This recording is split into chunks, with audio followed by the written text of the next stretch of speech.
Assalamualaikum warahmatullahi wabarakatuh. Salam sejahtera untuk kita semua. Salam kenal, saya Haji Nur Khair SPDI, CGP Angkatan 10. Saya bertugas di SMP Negeri 8 Cibitung, Kabupaten Bekasi.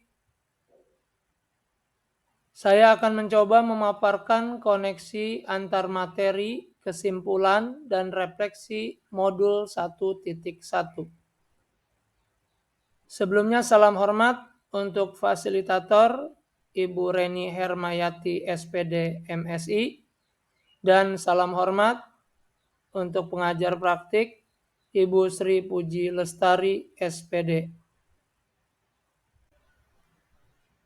Setelah mempelajari modul 1.1, saya mendapatkan banyak sekali ilmu dari pemikiran Ki Hajar Dewantara di bidang pendidikan. Berikut intisari pemikiran Ki Hajar Dewantara. 1. Kodrat alam dan kodrat zaman adalah mendidik dengan memperhatikan minat dan bakat murid, serta selaras dengan perubahan zaman. Dalam konteks ini, peran kita sebagai pendidik bukan hanya memberikan pengetahuan, tetapi juga membimbing siswa dalam mengeksplorasi minat dan bakat yang sesuai dengan lingkungan sosial dan teknologi saat ini. Dengan memahami kodrat alam dan mengakomodasi tantangan zaman, pendidik dapat membantu setiap generasi menggali potensi terbaik mereka. Pemikiran Ki Hajar Dewantara yang kedua, berhamba pada anak. Menjadikan anak sebagai subjek pembelajaran, bukan objek pembelajaran. Pembelajaran sepenuhnya berfokus pada apa yang dibutuhkan siswa. Pendidikan yang menghamba pada anak menekankan pada minat, kebutuhan, dan kemampuan individu, menghadirkan model dan metode belajar yang menggali motivasi untuk membangun anak menjadi pembelajar sejati, selalu ingin tahu terhadap informasi dan pengetahuan, suka dan senang membaca. Pemikiran Ki Hajar Dewantara yang kedua, berhamba pada anak. Menjadikan anak sebagai subjek pembelajaran, bukan objek pembelajaran. Pembelajaran sepenuhnya berfokus pada apa yang dibutuhkan siswa. Pendidikan yang menghamba pada anak menekankan pada minat, kebutuhan, dan kemampuan individu, menghadirkan model dan metode belajar yang menggali motivasi untuk membangun anak. Yang ketiga, sistem Among adalah mendidik dengan pola momong, ngemong, asah, asih, asuh, cinta kasih, dan kekeluargaan.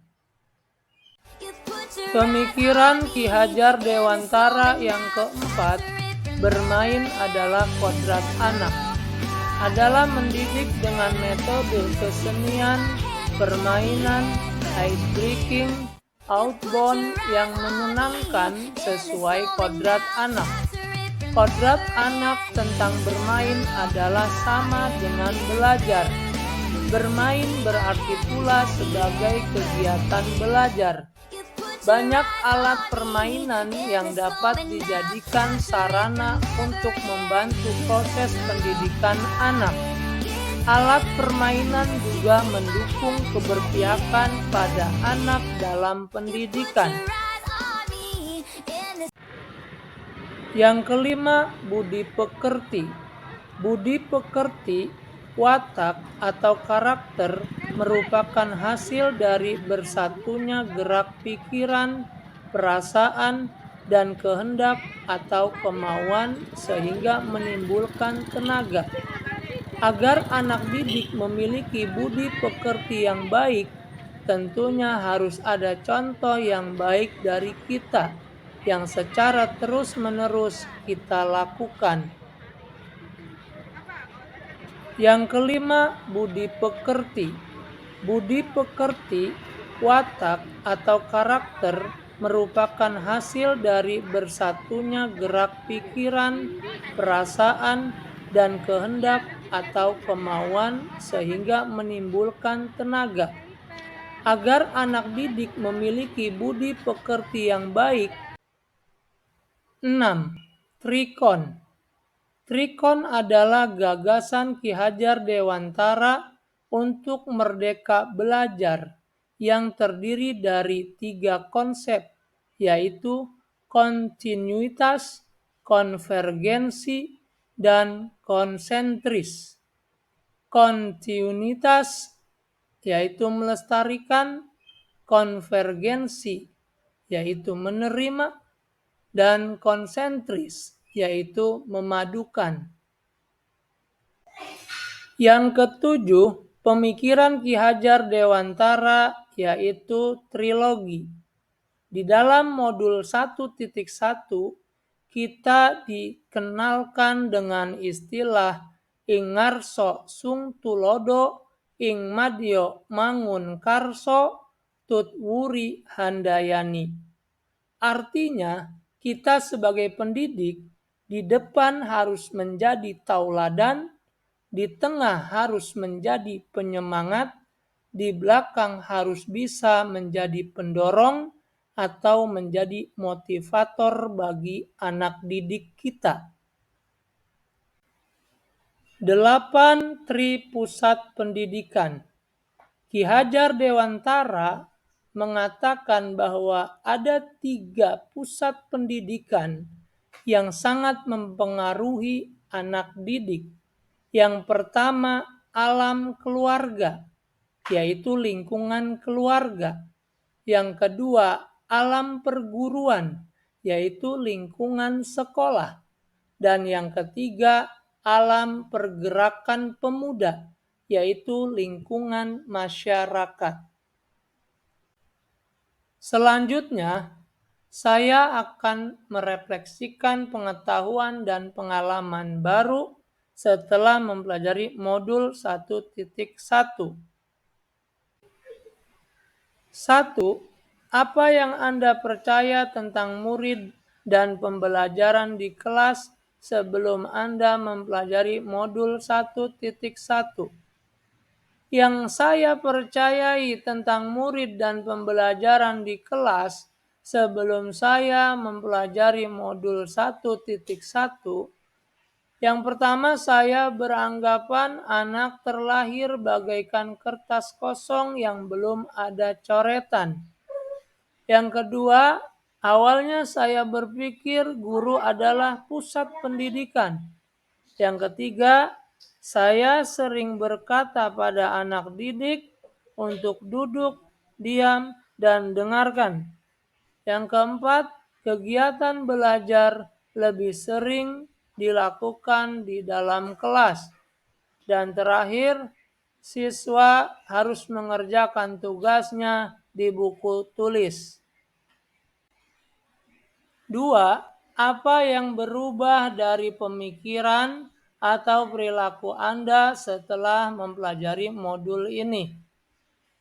Yang berubah dari pemikiran dan perilaku saya setelah mempelajari modul ini antara lain: 1. Anak terlahir sudah memiliki kodrat. 2. Pembelajaran berpusat pada anak. 3. Pembelajaran 2 arah antara guru dan siswa. 4. Saat belajar, siswa harus aktif. 5. Belajar bisa kita lakukan di mana saja.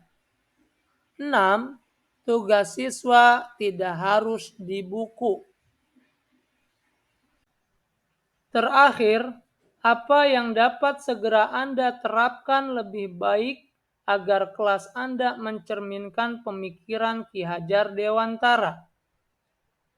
Hal-hal yang ingin segera saya rubah untuk mencerminkan pendidikan Ki Hajar Dewantara adalah: 1.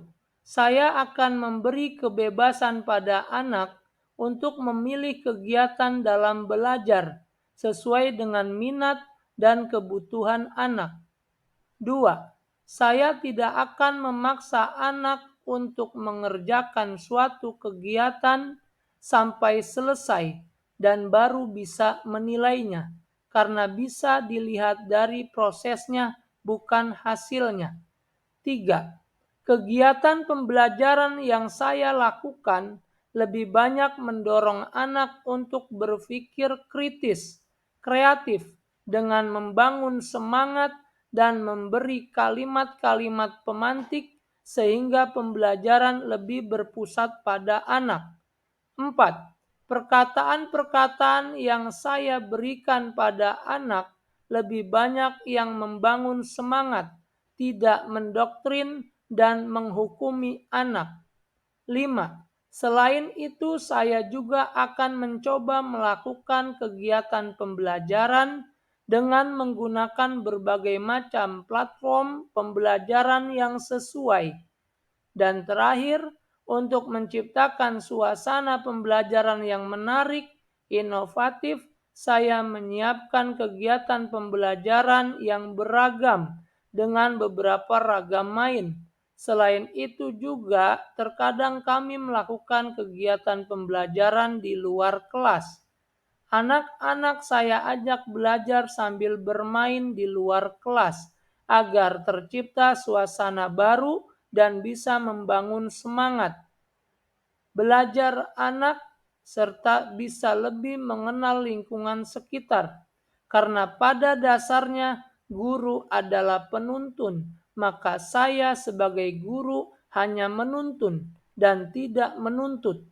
Selain menuntun, mengembangkan potensi atau keahlian yang dimiliki anak, guru juga menuntun sikap perilaku anak agar anak-anak mempunyai kepribadian yang baik, bekal untuk hidup di masyarakat, bisa merdeka lahir dan batin, serta dapat memerdekakan diri sendiri dan orang lain.